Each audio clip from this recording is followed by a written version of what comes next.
ലോക്സഭാ തെരഞ്ഞെടുപ്പിന് കാഹളം മുഴങ്ങാനൊരുങ്ങുമ്പോൾ തെരഞ്ഞെടുപ്പ് ചർച്ച ചൂടുപിടിക്കുകയാണ് കേരളത്തിലും. ലോക്സഭാ തെരഞ്ഞെടുപ്പിന് മാസങ്ങൾ മാത്രം അവശേഷിക്കെയാണ് സ്ഥാനാർത്ഥി നിർണയ ചർച്ചകളിലേക്ക് പാർട്ടികൾ കടക്കുന്നത്. എറണാകുളം മണ്ഡലത്തെ സംബന്ധിച്ചിടത്തോളം കോൺഗ്രസിനും UDFിനും കാര്യമായ ആശങ്കകളില്ല. മണ്ഡലത്തിൽ ഇതുവരെ നടന്നിട്ടുള്ള 16 തെരഞ്ഞെടുപ്പുകളിൽ 13 തവണയും വിജയിച്ചതിന്റെ ആത്മവിശ്വാസം UDFിനുണ്ട്.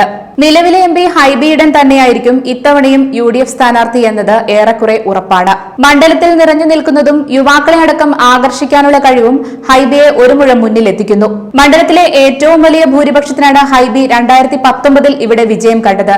അതും അട്ടിമറി പ്രതീക്ഷയിൽ CPM മത്സരിച്ച ഇപ്പോഴത്തെ മന്ത്രി P രാജീവിനെതിരെ 1.69 ലക്ഷം വോട്ടിന്റെ ഭൂരിപക്ഷം. ഹൈബി ഈഡൻ 4.9 ലക്ഷം വോട്ടുകളും P രാജീവ് 3.2 ലക്ഷം വോട്ടുകളും നേടിയപ്പോൾ BJP സ്ഥാനാർത്ഥി അൽഫോൺസ് കണ്ണന്താനത്തിന് ലഭിച്ചത് 1.38 ലക്ഷം വോട്ടുകൾ. ഓരോ തവണയും UDF സ്ഥാനാർത്ഥികൾ ഭൂരിപക്ഷം വർദ്ധിപ്പിക്കുന്ന മണ്ഡലമെന്നും എറണാകുളത്തെക്കുറിച്ച് പറയാം. ഹൈബിക്കെതിരെ രാജീവ് രംഗത്ത് വന്നപ്പോൾ തന്നെ താരപരിവേഷം ലഭിച്ച മണ്ഡലത്തിൽ കണ്ണന്താനത്തിന്റെ കൂടി വരവോടെ ഏവരും ശ്രദ്ധിക്കുന്ന മത്സരമായി മാറുകയായിരുന്നു. ത്രികോണ മത്സരത്തിൽ പക്ഷേ കോൺഗ്രസ് തൂത്തുവാരി. 7 നിയോജക മണ്ഡലങ്ങൾ ചേർന്നതാണ് എറണാകുളം ലോക്സഭാ മണ്ഡലം. ഇതിൽ 2021 തെരഞ്ഞെടുപ്പിൽ എറണാകുളം, തൃക്കാക്കര, തൃപ്പൂണിത്തുറ, പറവൂർ മണ്ഡലങ്ങളിൽ UDF വിജയിച്ചപ്പോൾ കളമശ്ശേരി, കൊച്ചി, വൈപ്പിൻ മണ്ഡലങ്ങൾ LDF പിടിച്ചു. നിയമസഭയിൽ ഇരുകൂട്ടരും ഏകദേശം തുല്യരാണെങ്കിലും ലോക്സഭയിലെത്തിയാൽ കളി മാറും. UDFിന് വലിയ മേൽക്കൈയുള്ള മണ്ഡലമാണിത്.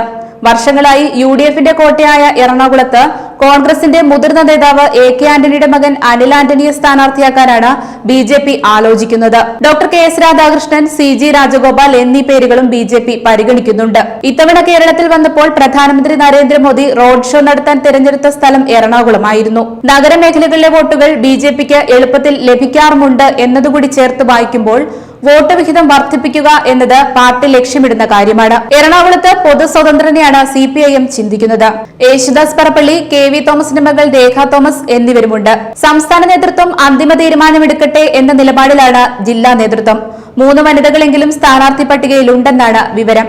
KV തോമസ് സീറ്റിന് അവകാശവാദം ഉന്നയിച്ചിട്ടില്ലെങ്കിൽ പോലും സ്ഥാനാർത്ഥിയായി വരുന്നത് പൂർണ്ണമായി തള്ളിക്കളയാൻ സാധിക്കില്ല. ഡൽഹിയിൽ സർക്കാരിന്റെ പ്രത്യേക പ്രതിനിധി എന്ന നിലയിലുള്ള പ്രവർത്തനവും അദ്ദേഹത്തിന് ചൂണ്ടിക്കാണിക്കാറുണ്ട്. എന്നാൽ ഇവരാരുമല്ലാതെ അപ്രതീക്ഷിത സ്ഥാനാർത്ഥിയെ പ്രഖ്യാപിച്ചാലും അത്ഭുതപ്പെടാനില്ല എന്നാണ് ജില്ലാ നേതാക്കൾ പറയുന്നത്. അതിലൊരു പേരുകാരൻ മുൻ ധനമന്ത്രി തോമസ് ഐസക്കാണ്. പക്ഷേ ഐസക് പത്തനംതിട്ട ഏതാണ്ട് ഉറപ്പിച്ച മട്ടിലാണ് കുറച്ചുനാളായുള്ള പ്രവർത്തനങ്ങൾ. അതേസമയം മുൻ മഹാരാജാസുകാരൻ, ലാറ്റിൻ സമുദായം, പറവൂർ അടക്കമുള്ള മേഖലകളിലെ ബന്ധങ്ങൾ ഇവയൊക്കെ ഐസക്കിന് അനുകൂലമായ ഘടകങ്ങളാണ്. എന്നാൽ പാർട്ടിക്ക് പുറത്തുനിന്ന് ഒരാൾ സ്വതന്ത്ര സ്ഥാനാർത്ഥിയാകാനുള്ള സാധ്യതകളുമുണ്ട്. പാർലമെന്റ് മണ്ഡലം കമ്മിറ്റികളുടെയും സംസ്ഥാന കമ്മിറ്റിയുടെയും കേന്ദ്ര കമ്മിറ്റിയുടെയും അംഗീകാരത്തിന് പിന്നാലെ ഈ 27-ന് സ്ഥാനാർത്ഥികളെ CPM പ്രഖ്യാപിക്കും. ലോക്സഭാ തെരഞ്ഞെടുപ്പിലെ CPM സ്ഥാനാർത്ഥികളുടെ കാര്യത്തിൽ നാളെ അന്തിമ തീരുമാനമുണ്ടാകും. രാവിലെ ചേരുന്ന സംസ്ഥാന സെക്രട്ടേറിയറ്റും ഉച്ചയ്ക്കുള്ള സംസ്ഥാന കമ്മിറ്റിയും ജില്ലാ സെക്രട്ടേറിയറ്റ് തയ്യാറാക്കിയ സ്ഥാനാർത്ഥി നിർദ്ദേശങ്ങൾ ചർച്ച ചെയ്യും. സംസ്ഥാന നേതൃത്വത്തിന്റെ തീരുമാനത്തിന് ശേഷം പാർലമെന്റ് മണ്ഡലം കമ്മിറ്റികൾ അനുമതി നൽകും. CPM മത്സരിക്കുന്ന 15 സീറ്റുകളിലേക്കുള്ള സ്ഥാനാർത്ഥികളെ സംബന്ധിച്ച ഏകദേശ ധാരണ ഉണ്ടായിട്ടുണ്ട്. ആലത്തൂരിൽ മന്ത്രി K രാധാകൃഷ്ണൻ ഇറങ്ങിയേക്കും. കേന്ദ്ര കമ്മിറ്റി അംഗങ്ങളായ KK ശൈലജ വടകരയിലും എളമരം കരീം കോഴിക്കോട്ടും മത്സരിക്കും. തിരുവനന്തപുരം ജില്ലാ സെക്രട്ടറിയും വർക്കല MLAയുമായ V ജോയ് ആറ്റിങ്ങൽ കോട്ട തിരിച്ചുപിടിക്കാൻ ഇറങ്ങും. കാസർഗോഡ് ജില്ലാ സെക്രട്ടറി AV ബാലകൃഷ്ണനെ കാസർഗോഡ് മണ്ഡലത്തിൽ മത്സരിപ്പിക്കണമെന്നാണ് ജില്ലാ നേതൃത്വത്തിന്റെ ശുപാർശ. പക്ഷേ TV രാജേഷിന്റെ പേര് സംസ്ഥാന നേതൃത്വത്തിന്റെ പരിഗണനയിലുണ്ടെന്നാണ് വിവരം. കണ്ണൂർ ജില്ലാ സെക്രട്ടറി MV ജയരാജൻ കണ്ണൂരിലും മത്സരത്തിനിറങ്ങും. പൊന്നാനിയിൽ KT ജലീൽ മത്സരിക്കണമെന്നാണ് CPMന്റെ താൽപര്യം. V വസീഫ്, VP സാനു എന്നീ പേരുകളും സംസ്ഥാന നേതൃത്വത്തിന് മുന്നിലുണ്ട്. മലപ്പുറത്ത് VP സാനു, അബ്ദുള്ള നവാസ് എന്നിവരുടെ പേരുകളാണ് ചർച്ചയിലുള്ളത്. ചാലക്കുടിയിൽ മുൻ വിദ്യാഭ്യാസ മന്ത്രി C രവീന്ദ്രനാഥിനെയാണ് ജില്ലാ സെക്രട്ടേറിയറ്റ് നിർദ്ദേശിച്ചിട്ടുള്ളത്. Saju Paul, Kerala bank director board അംഗം പുഷ്പദാസ് എന്നീ പേരുകളും പരിഗണിക്കുന്നുണ്ട്. കൊല്ലം മണ്ഡലത്തിൽ NK പ്രേമചന്ദ്രനെ നേരിടാൻ M മുകേഷിനെയാണ് ജില്ലയിലെ പാർട്ടി നിർദ്ദേശിക്കുന്നത്.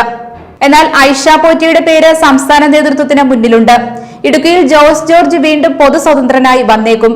ആലപ്പുഴയിൽ ആരിഫ് തന്നെയായിരിക്കും സ്ഥാനാർത്ഥി. News desk, channel 91.